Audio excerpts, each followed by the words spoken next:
Christmas came a little early for me this year. What you're looking at is 60 pounds of penis and balls. There's more wiener there than your mind can even comprehend. Straight from the blueprints of Alexander Graham Bell before he invented the telephone, we have the Moby Huge 3-foot dildo. That's right, standing at a towering 3 feet of cock. It is 90% wiener, 10% fear. I'd put it on my lap right now, but it would crush my puny 6.5 inches of meat. This thing, I wouldn't be surprised if it was made out of steel. I had to carry this fucking thing up the stairs, and I thought it was going to be how I died. I thought for sure. My life was flashing before my eyes climbing up those stairs. I thought I was just going to fall over and die, crushed by the weight of our sins.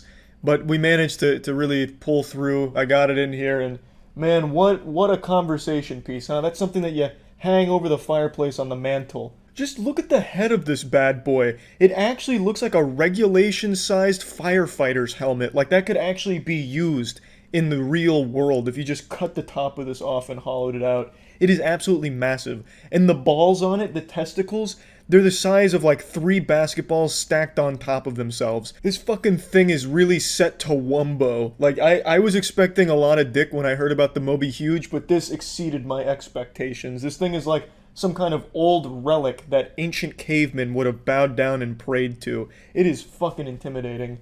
Now, I know the question all of you are asking yourselves right now, what does it smell like? And to answer your question, it smells like a rubber dick. And that's really about where that smell test ends. There's not a whole lot of different fragrances in there. It doesn't really smell like Gwyneth Paltrow's vagina candle or anything.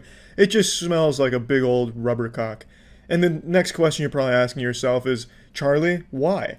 And that's not an easy question to answer, but in order to tackle it, I'll have to take you through some of Sigmund Freud's work. Sigmund Freud divided the human consciousness into 3 categories: the conscious, the unconscious, the preconscious, and all 3 of these overlap with his ideas of the id, the ego, and the superego. I'm sure most of you know this even with just a rudimentary understanding of psychology, but what a lot of you probably don't know and probably weren't taught in school is that on Freud's deathbed, he actually divided it into a 4th level of consciousness, which he called the big penis one.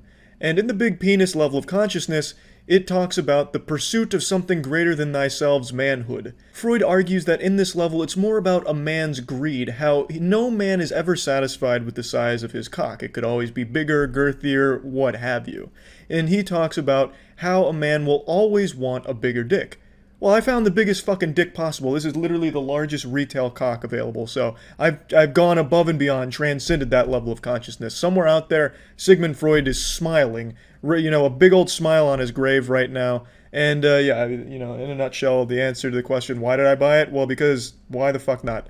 I have like 1,000 dildos in this closet behind me, but none of them are 3 feet, so I had to get a 3-foot dildo to complete the collection. No point in owning 1,000 dildos if you don't have the biggest dildo, you know what I mean? And this is the biggest fucking dildo. This goddamn vein here looks like a railgun. This thing could probably shoot actual missiles out of it. It could be an RPG tube if I refashioned it for that purpose. Like, this thing is crazy. This thing is fucking nuts. But yeah, I just wanted to talk about it because this fucking thing is wild. I didn't expect it to be this, like, scary, to be honest.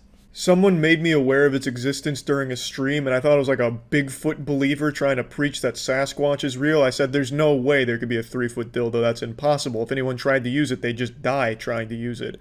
But then they linked me the Amazon page, and it was real. So then I got on Tiana's parents' Amazon account and bought it. I'm sure they were shocked and probably led to an argument amongst themselves at who bought the 3-foot dildo, but, at least we fucking got it, right? Like, this thing, I mean, shit, it really brings the room together. And when it got here, I knew it was powerful because the entire fucking side and top of the box was completely blasted open. This thing is so powerful that not even the box could contain it. Like, the entire top of the box on the side was just completely open and the tip was hanging out. So the poor delivery guy probably got a face full of this dick when he was, like, bringing it to my door, because he was, like, manhandling it. He was, like, bear hugging it, and the tip was just it was just hanging out. I don't think it, like, flew out or anything. I don't think it fell. But you know what I'm saying. Like, this box, it didn't know what it was trying to contain. But yeah, anyway, that's about it. See ya.